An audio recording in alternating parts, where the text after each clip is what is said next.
यदि भारत के साथ अधिक छेड़छाड़ की गई तो भारत उसका मुंहतोड़ जवाब दे सकता है। हम 2047 तक भारत को एक विकसित भारत बनाने का संकल्प लेकर आगे बढ़ रहे हैं। कांग्रेस का चुनावी घोषणा पत्र जारी हुआ है, वह भारत को पीछे ले जाने वाला है कि 2014 में जहां पर केवल 600 करोड़ रुपए का भारत एक्सपोर्ट करता था डिफेंस आइटम्स का, आज वही भारत डिफेंस आइटम्स का 21,000 करोड़ रुपए से अधिक का एक्सपोर्ट कर रहा है। 5 वर्षों में एक भी करप्शन के आरोप जो है हमारी गवर्नमेंट के ऊपर नहीं लगे। देखिए, यहाँ तक भारतीय जनता पार्टी के नेतृत्व की एनडीए सरकार का प्रश्न है, हम 2047 तक भारत को एक विकसित भारत बनाने का संकल्प लेकर आगे बढ़ रहे हैं।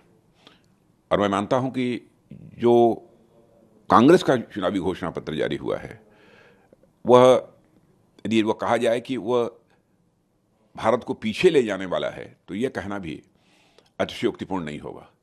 यदि मैं डिफेंस की बात करूं तो मैं पूरे विश्वास के साथ मैं कहना चाहूँगा, देशवासियों को बताना भी चाहूँगा कि रक्षा क्षेत्र में भारत ने काफ़ी मजबूती हासिल की है। सारी बातों को छोड़ दीजिए, केवल जो भी हथियार, जो वेपन्स, मिसाइल्स, टैंक, गोले, एमिनिशंस जो हम दुनिया के दूसरे देशों से इंपोर्ट करते थे, आयात करते थे, आज भारत की यह स्थिति हो गई है कि 2014 में जहाँ पर केवल 600 करोड़ रुपए का भारत एक्सपोर्ट करता था डिफेंस आइटम्स का, आज वही भारत डिफेंस आइटम्स का 21,000 करोड़ रुपए से अधिक का एक्सपोर्ट कर रहा है।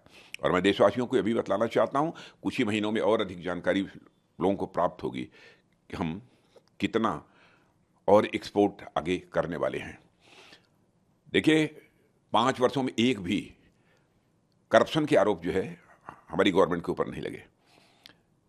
जबकि रक्षा से संबंधित जो सौदे होते थे पहले, उसमें आपने देखा होगा कि कांग्रेस की गवर्नमेंट पर करप्शन के भी आरोप लगे हैं।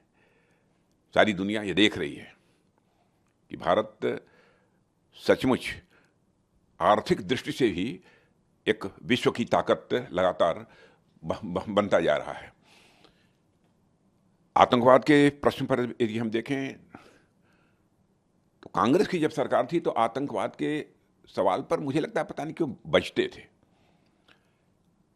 और केवल देश की जनता को कहते थे कि इस प्रकार की आतंकवादी वारदातें तो देश में छोटी मोटी होती रहती हैं।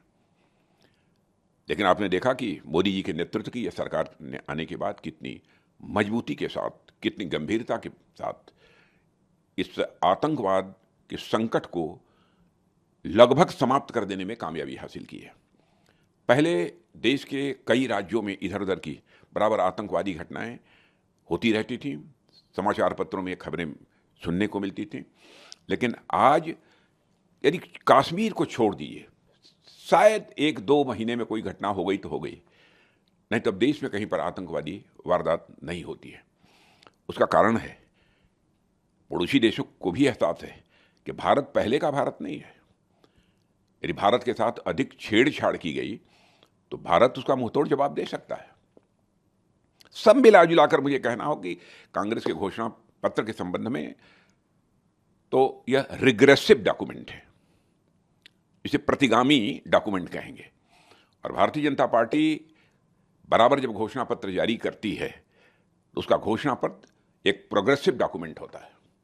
दोनों के बीच एक मौलिक अंतर यह है। और मैं कांग्रेस के चुनावी घोषणा पत्र के संबंध में यही कहना चाहूंगा कि दिवालिया हो चुके बैंक के चेक से अधिक यह कुछ नहीं है।